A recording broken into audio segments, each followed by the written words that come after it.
आप देख रहे हैं लाइव इंडिया हर पल।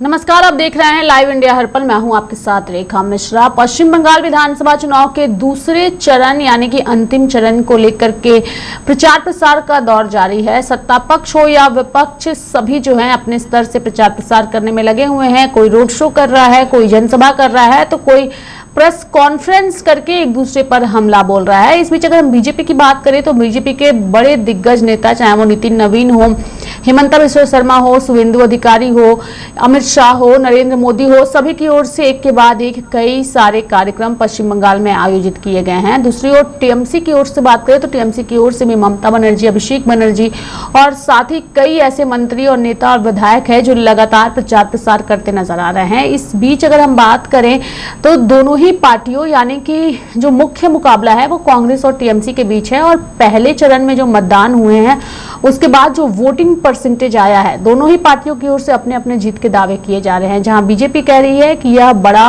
वोटिंग बदलाव के लिए हुआ है, तो वहीं टीएमसी कह रही है कि यह वोटिंग भाजपा को उखाड़ फेंकने के लिए हुआ है। यानी कि भाजपा की कमर जो है पहले चरण के चुनाव के बाद ही टूट चुकी है और उन्हें अंदाजा लग गया है कि वह बंगाल में नहीं आने वाले हैं और ममता बनर्जी जो है वो चौथी बार बंगाल की कुर्सी पर काबिज होने जा रही हैं। हालांकि प्रचार प्रसार का दौर जारी है, चूंकि अंतिम चरण और दूसरा चरण अगर हम कहें तो ये अंतिम चरण का चुनाव जो है वो बेहद दिलचस्प होने वाला है। महत्वपूर्ण सीटें जो हैं अंतिम चरण में जिन पर वोटिंग होनी है और सभी उम्मीदवारों के भाग्य का फैसला ईवीएम में कैद होने वाला है। अंतिम चरण के प्रचार प्रसार में पहुंचे सत्ता पक्ष और विपक्ष के नेताओं ने क्या कहा है वो हम आपको सुनाते हैं। और आप देख रहे हैं तमाम रैली में अब जो जनसमूह मिल रहा है इस सीटों को, उसको कैसे देखते हैं? देखिए, पश्चिम बंगाल की जनता ने पहले ही तय किया था कि इस बार की लड़ाई वो खुद लड़ेंगे और भारतीय जनता पार्टी के कार्यकर्ताओं का संघर्ष उनके साथ था और कहीं न कहीं वो बदलाव का प्रतीक बना।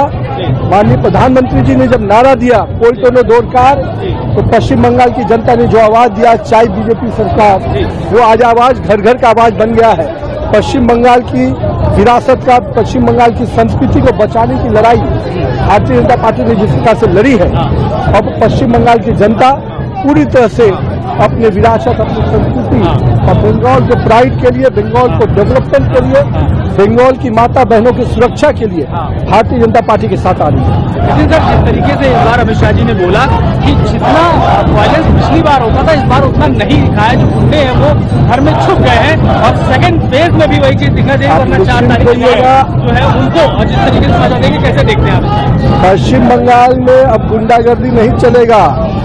गुंडे अब बिल के अंदर घुस चुके हैं। अब उनको मालूम है कि वो किसी भी हाल में पश्चिम बंगाल में अब अमन होगा, शांति होगी, महिलाओं का उनको पूरी तरह से सुरक्षा मिलेगी और हम लोग आज उस रूप में पश्चिम बंगाल को आगे लेके जाने के लिए संकल्पित हैं। लेकिन सर, जिस तरीके से फर्स्ट फेज की अगर बात की जाए तो बीजेपी को खासी वहां पर प्राथमिकता है, लेकिन ये लगता है कि सेकंड फेज चुनौती भरा है। आपको लगता है ममता बनर्जी कह रही है कि ये फेज जो है ये अपना गढ़ है बेसिकली? पश्चिम बंगाल में अब कोई गढ़ ममता का नहीं बचा है। ममता के प्रति भद्रलोक का भी भ्रम टूट गया है और इस भद्रलोक के इलाके में भी ममता ने जिस प्रकार से बेईमानी की है, अब पूरी तरह से भद्रलोक अब भाजपा के साथ। पोलिंग परसेंटेज बहुत बड़ा है नितिन सर, उसको कैसे देखते हैं आप? फर्स्ट फेज में इतने ज्यादा परसेंटेज आना किस तरफ इशारा करता है नितिन सर, क्या लगता है आपको? जो पोलिंग परसेंटेज जो इस बार आया है उसको कैसे देखते हैं आप? मैं मानता हूँ ये जनता का परिवर्तन के लिए सूचकांक है और ये बड़ा वोटिंग कहीं न कहीं स्पष्ट संकेत देता है कि भारतीय जनता पार्टी के साथ जनता है और बदलाव के साथ जनता है। Thank you sir. कि भारतीय जनता पार्टी प्रचंड बहुमत के साथ आ रही है। वहां के मतदाताओं ने उत्साह के साथ कमल के बटन को दबाने का काम किया है। तृणमूल कांग्रेस की जो गुंडागर्दी थी, पश्चिम बंगाल की जनता उससे मुक्ति चाहती है। कमल खिल रहा है। राघव चड्ढा भारतीय जनता पार्टी में आगे, उनके साथ माननीय सांसद राघव चड्ढा जी का और उनके साथ आए सभी माननीय सांसदों का मैं बहुत बहुत स्वागत करता हूं, अभिनंदन करता हूं। उन्होंने बहुत सही और निर्णय लिया है, सही समय पर निर्णय लिया है। आम आदमी पार्टी का गठन जिन उद्देश्यों के लिए हुआ था, न उसकी वो पूर्ति कर सके, न उस दिशा में उन्होंने कदम बढ़ाया। भ्रष्टाचार कदाचार में जिस ढंग से आम आदमी पार्टी दलदल में डूबती जा रही है, आप देखेंगे धीरे धीरे शुचिता और पारदर्शिता की राजनीति करने वाले जो लोग हैं, सभी लोग माननीय प्रधानमंत्री नरेंद्र मोदी जी के नेतृत्व में भारतीय जनता पार्टी में आ रहे हैं। मैं सभी का स्वागत करता हूं। उन्होंने एक ही बयान दिया कि अब सही पार्टी में आए हैं। मैंने ये बात को पूर्व में ही कहा, सही पार्टी और सही समय में जो भारत माता को विकसित राष्ट्र के रूप में संकल्प माननीय मोदी जी ने लिया है, उस दिशा में सब लोग एक साथ समवेत जुटेंगे और देश के हर युवा, हर बुजुर्ग, हर सीनियर, हर गरीब आदमी का ये दायित्व बनता है कि हम सब प्रधानमंत्री जी के आह्वान पर देश के विकास में जुटे। पहला चरण का चुनाव हो चुका है और हम लोग पूरी कॉन्फिडेंस के साथ बोल सकता हूं कि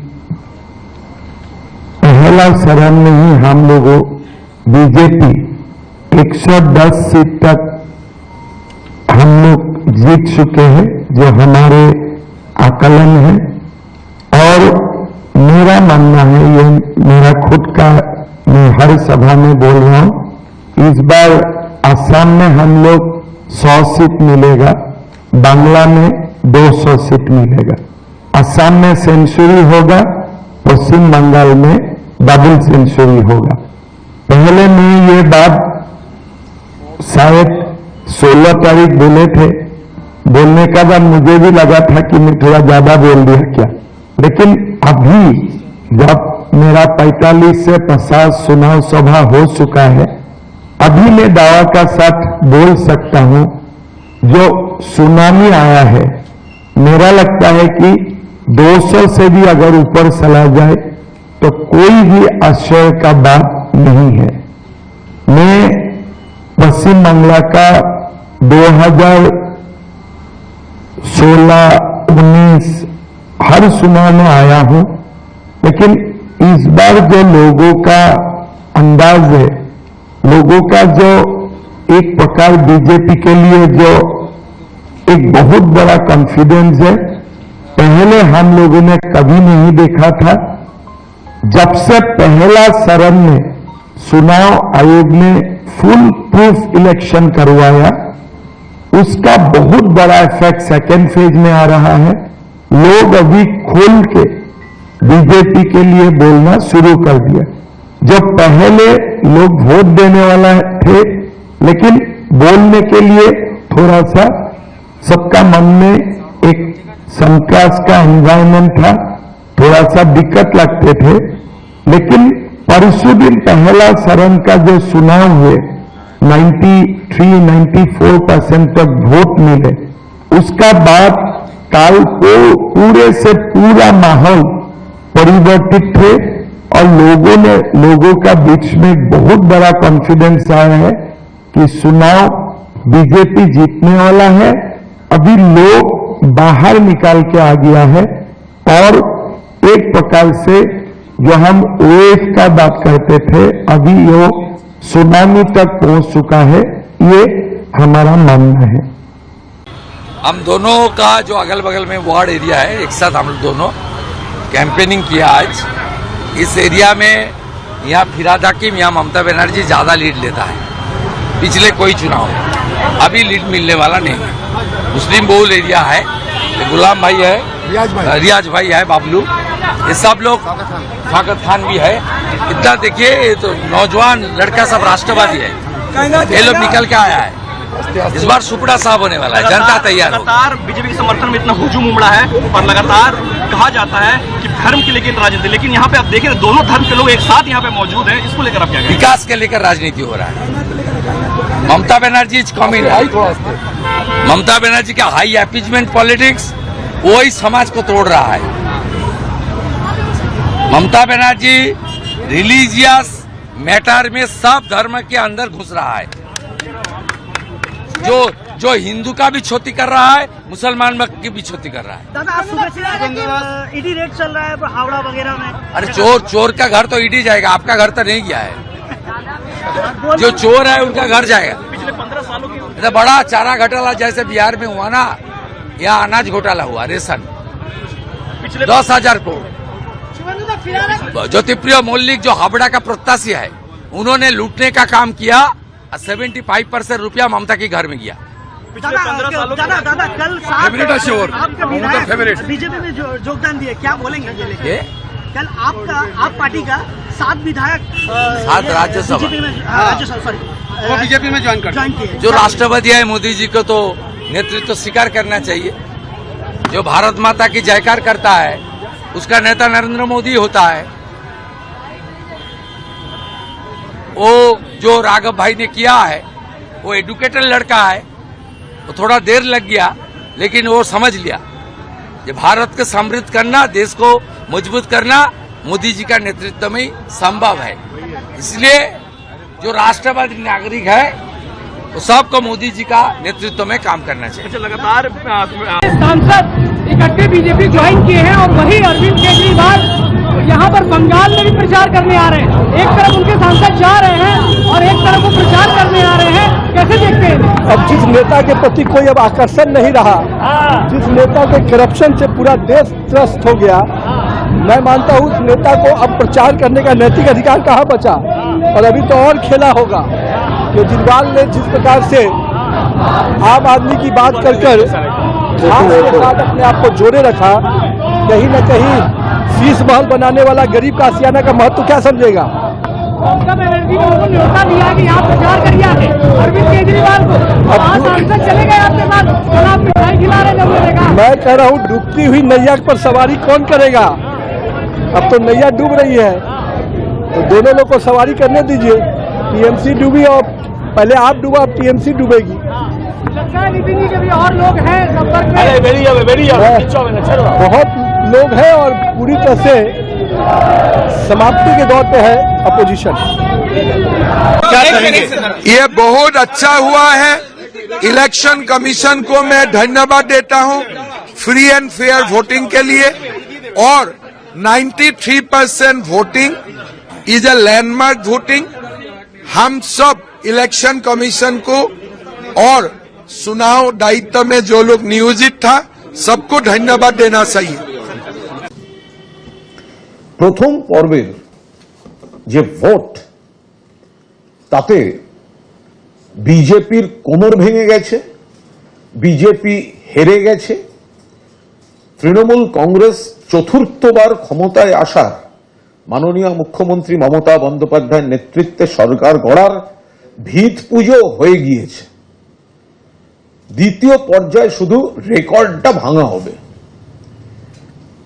বিপুল পরিমাণ ভোট পড়েছেন, পার্সেন্টেজ অফ ভোট আমরা স্বাগত জানাচ্ছি এবং আমরা খুব পরিষ্কার করে বলছি এই 152টি যে নির্বাচন হয়েছে কেন্দ্রে, আউট অফ 152 তৃণমূল কংগ্রেস 125 থেকে 135টি আসনে জয়লাভ করতে চলেছে। এই পরিস্থিতিটা বুঝে প্যানিক রিয়াকশন থেকে বিজেপি নেতারা প্রলাপ বকতে শুরু করেছেন। শুধুমাত্র সেকেন্ড ফেজে ওনাদের যে কজন কর্মী আছে তারা যাতে একেবারে ভেঙে পড়ে ঘরে না ঢুকে যান, ভোকাল টনিক দেওয়ার মতো 2-4টে প্রলাপ বকছেন। আমরা আপনাদের একটা বিষয় বলি যে এই প্রথম দফার ভোটে 4টে পয়েন্ট লিখে রাখুন। প্রথম দফার ভোটে আমাদের চতুর্মুখী লাভ হয়েছে তৃণমূল কংগ্রেসের। 1, মোট vote, total vote in favour of Trinamool Congress যেটা ছিল এই 150 সিটসে সেটা এবার বাড়বে। নাম্বার 2, পার্সেন্টেজ অফ ভোট যেটা ছিল তৃণমূল কংগ্রেসের এই 152 সিটে, এই পার্সেন্টেজ অফ ভোট বাড়বে। পয়েন্ট নাম্বার 3, ডিফারেন্স যেটা আমাদের এক একজন প্রার্থীর জয়ের ডিফারেন্স, 1 নম্বর তৃণমূল, 2 নম্বরের সঙ্গে যে ডিফারেন্সটা, এই ডিফারেন্সটা বাড়বে। ফলে কি দাঁড়ালো যে 1, টোটাল ভোটস বাড়বে, দুই, পার্সেন্টেজ অফ ভোট বাড়বে। তিন, জেতার ডিফারেন্স বাড়বে। And four, number of seats বাড়বে।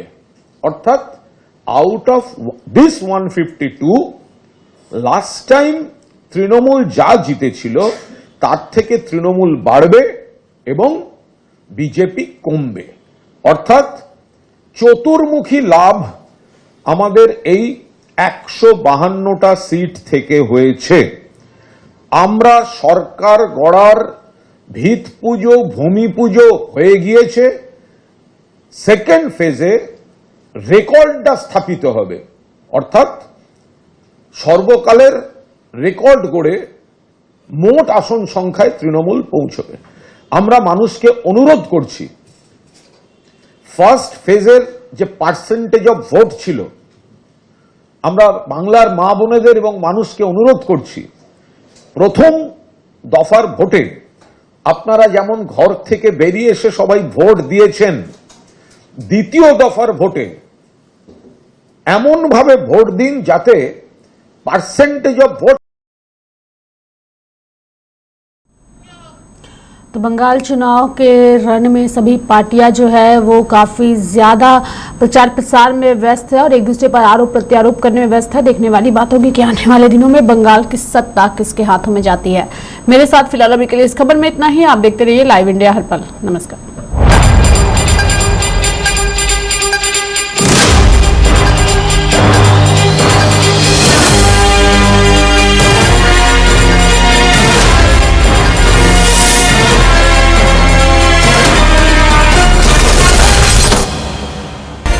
आप देख रहे हैं लाइव इंडिया हर पल।